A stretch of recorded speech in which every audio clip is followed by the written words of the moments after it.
તો પ્રધાનમંત્રી મોદીની અપીલ બાદ રાજ્યના નાયબ મુખ્યમંત્રીએ અમેરિકા પ્રવાસ રદ કર્યો છે। આ મહિનામાં છેલ્લા સપ્તાહમાં federation of Gujarati associations of USA દ્વારા આયોજિત બીજા ગુજરાતી કન્વેન્શનમાં હાજરી આપવાના હતા નાયબ મુખ્યમંત્રી। જો કે પ્રધાનમંત્રી મોદીએ 1 વર્ષ માટે વિદેશ પ્રવાસો ટાળવાની અપીલને અનુસરીને તેમણે આ પ્રવાસ રદ કર્યો છે। હર્ષ સંઘવીએ જણાવ્યું હતું કે દેશની આર્થિક આત્મરક્ષા માટે પ્રધાનમંત્રી નરેન્દ્ર મોદીએ કરેલી તમામ અપીલમાં ગુજરાતના નાગરિકોએ સહયોગ કરવો જોઈએ। ઉલ્લેખનીય છે કે આ મહિનામાં છેલ્લા સપ્તાહમાં તેઓ યુએસએ જવાના હતા। ડેપ્યુટી સીએમએ કહ્યું છે કે ગુજરાતના નાગરિકોએ સહયોગ કરવો જોઈએ। જે પ્રકારથી પીએમ દ્વારા અપીલ કરવામાં આવી તે બાદ નાયબ મુખ્યમંત્રીએ પણ તેમનો અમેરિકા પ્રવાસ છે તે રદ કર્યો છે। તો પીએમ મોદીની અપીલ બાદ હર્ષ સંઘવીનો મોટો અને મહત્વપૂર્ણ નિર્ણય। આ મહિનામાં છેલ્લા સપ્તાહમાં તેઓ યુએસએ જવાના હતા, પરંતુ હવે તેમણે આ યુએસએ પ્રવાસ છે તે ટાળી દીધો છે। જે પ્રકારથી પીએમ દ્વારા અપીલ કરવામાં આવી હતી કે 1 વર્ષ સુધી વિદેશ પ્રવાસ ટાળવો જોઈએ, તો તેને લઈને તેમણે આ મહત્વપૂર્ણ નિર્ણય લીધો છે। ઉલ્લેખનીય છે કે પ્રધાનમંત્રી મોદીની અપીલ બાદ રાજ્યના નાયબ મુખ્યમંત્રીએ અમેરિકા પ્રવાસ રદ કર્યો। આ મહિનામાં છેલ્લા સપ્તાહમાં federation of Gujarati association of USA દ્વારા આયોજિત કન્વેન્શનમાં તેઓ હાજરી આપવાના હતા।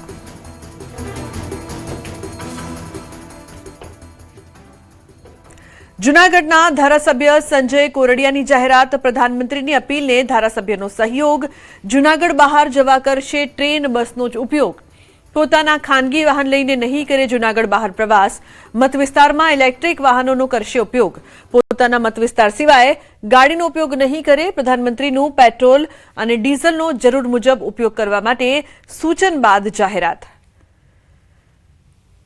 એમની અંદર એક ધારાસભ્ય તરીકે હું એક આજથી નિયમ કરું છું કે બને ત્યાં સુધી સરકારી પરિવહનનો ઉપયોગ હોય, ટ્રેન હોય, બસ હોય, પ્લેન હોય, પ્રાઇવેટ અલગ એક વ્યક્તિ તરીકે જવાને બદલે સરકારી પરિવહનનો ઉપયોગ કરીશ અને બને ત્યાં સુધી ઈવી કાર, ઇલેક્ટ્રિક કારનો પણ ઉપયોગ કરીશ, જેથી પેટ્રોલ ડીઝલની બચત થાય। તો પ્રધાનમંત્રી મોદીની અપીલ બાદ વીર નર્મદ દક્ષિણ ગુજરાત યુનિવર્સિટીએ બહાર પાડ્યો છે પરિપત્ર।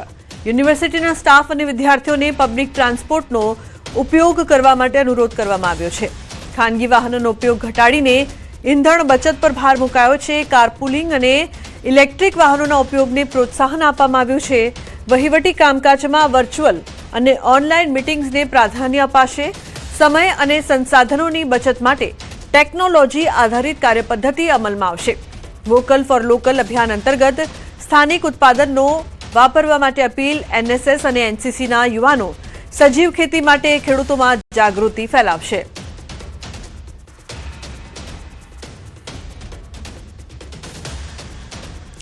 કેન્દ્રીય ગૃહ અને સહકાર મંત્રી અમિત શાહ આવશે ગુજરાત। 15, 16 અને 17 મેના રોજ અમિત શાહ આવશે ગુજરાત પ્રવાસે। કેન્દ્રીય ગૃહમંત્રી અમિત શાહ 3 દિવસ માટે આવશે ગુજરાત। સંસદીય વિસ્તારો અને મહત્વના પ્રોજેક્ટોની યોજશે સમીક્ષા બેઠકો। ગાંધીનગર સંસદીય વિસ્તારના વિકાસ કાર્યોનું ઉદ્ઘાટન અને ખાતમુહૂર્તમાં પણ તેઓ હાજર રહેશે। તો અમિત શાહ 3 દિવસ માટે ગુજરાત આવવાના છે। અનેક સમીક્ષા બેઠકો છે તેમાં તેઓ ભાગ લેશે। 15, 16 અને 17 મેના રોજ અમિત શાહ ગુજરાતના પ્રવાસે આવવાના છે। તો સંસદીય વિસ્તારમાં વિકાસ કામોની ભેટ પણ તેઓ આપશે।